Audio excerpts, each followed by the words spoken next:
Party से देते हैं और अपने मानने की आपकी जीत हुई है।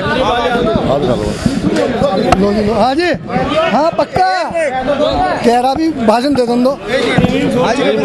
मुजफ्फरनगर विधानसभा की जीत का श्रेय ये पार्टी के सभी परिश्रमी कार्यकर्ताओं को, पार्टी के नेताओं में सभी नेताओं को, केंद्रीय मंत्री भारत सरकार डॉक्टर संजीव बालियान जी, जिलाध्यक्ष सत्यपाल पाल जी और पार्टी के सभी पदाधिकारीगण जिन्होंने 24 घंटे परिश्रम करके इस विजय को दिलवाया।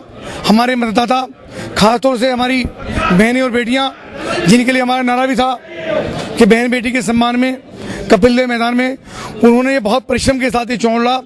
और दूसरी ओर समाजवादी पार्टी का जो 4 वर्ष का कार्यकाल यहाँ पर रहा है, खासतौर से मुजफ्फरनगर में, उसमें व्यापारी का उत्पीड़न, महिलाओं के साथ लगातार अत्याचार, अनाचार, उनके साथ दुर्व्यवहार और उनका लगातार उत्पीड़न, उनका अपमान, और निश्चित रूप से जहाँ जो उद्योग 40% बिजली के जो रेट बढ़े हैं प्रदेश सरकार के द्वारा बढ़ाए गए, उसके कारण से स्टील उद्योग यहाँ पे उजड़ गया।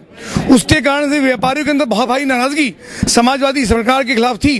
तो और जो एंटी टैक्स है उसके खिलाफ भी, पेपर मिलों को भी लगातार उजाड़ने का काम समाजवादी पार्टी सरकार के द्वारा लगातार हो रहा है। और किसानों का लगातार कोई भुगतान नहीं हो रहा है, गन्ने का भुगतान नहीं हुआ और किसान का उत्पीड़न लगातार हो रहा है। इन सब मुद्दों को लेकर के हम चुनाव के मैदान में थे। और ये 2017 का जो चुनाव विधानसभा का आने वाला है, निश्चित रूप से समाजवादी पार्टी की सरकार की ताबूत में आखिरी के लिए सिद्ध होगा। और मुजफ्फरनगर से ही लोकसभा के चुनाव का आगाज हुआ था और निश्चित रूप से मुजफ्फरनगर की इस विजय ने ही 2017 का जो चुनाव आने वाला है उसमें भारतीय जनता पार्टी की सरकार बनेगी। ये हमारा संकल्प। सम्मान की रक्षा के लिए कोई कार्य योजना है आपके पास? हम हर समय उपलब्ध है उसके लिए। इससे बड़ी योजना क्या हो सकती है? उनके लिए हर समय संघर्ष में, चाहे प्रशासन से भिड़ना पड़े, चाहे शासन से भिड़ना पड़े, और हर समय जो उपलब्ध है, कोई बातें होती योजनाएं तो सरकार बनाने का काम है। हमारा काम है हर समय उनके लिए खड़े रहना। कभी कोई आवश्यकता पड़ती है तो निश्चित रूप से पहले भी जनता में भी और बहनों में भी, बेटियों में भी वो कपिल देव को याद करती है और कपिल देव सगे भाई की तरह उनके साथ हमेशा खड़ा रहेगा, डटा रहेगा, अड़ा रहेगा। आप मुजफ्फरनगर के लिए सबसे पहले क्या कार्य करना चाहेंगे? क्या आपका वो रहेगा कि देखिए, हमारा पहला नारा वही था, बहु बेटी के सम्मान में कपिल देव मैदान में। निश्चित रूप से सबसे पहले स्वाभिमान की रक्षा,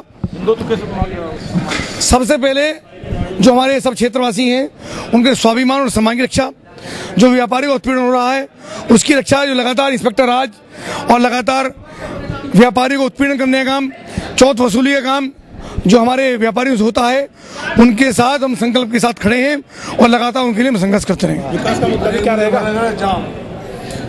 विकास का जो भी हमारे सामने योजनाएं आएंगी, बाईपास का प्रोजेक्ट हमारा पहले से था, जो समाजवादी पार्टी सरकार ने लगातार उसको रोके रखा, जो यहाँ पीने से लेकर के और रुड़की बाईपास तक जो प्रोजेक्ट था, जब मैं नगर पालिका के चेयरमैन की जिम्मेदारी हम पर थी, उसको 999 करोड़ रुपए का प्रोजेक्ट बना था। उस 999 करोड़ के प्रोजेक्ट को समाजवादी पार्टी की सरकार ने उसको अभी तक रोके रखा। 4 वर्ष में 1 सेंटीमीटर की फाइल उसकी नहीं बढ़ी। उसको मैं सब प्राथमिकता के आधार पर उसको हम आगे बढ़ाएंगे और इसके अतिरिक्त जो भी मुजफ्फरनगर में योजनाएं आएंगी उनको हम आगे बढ़ाने का काम करेंगे।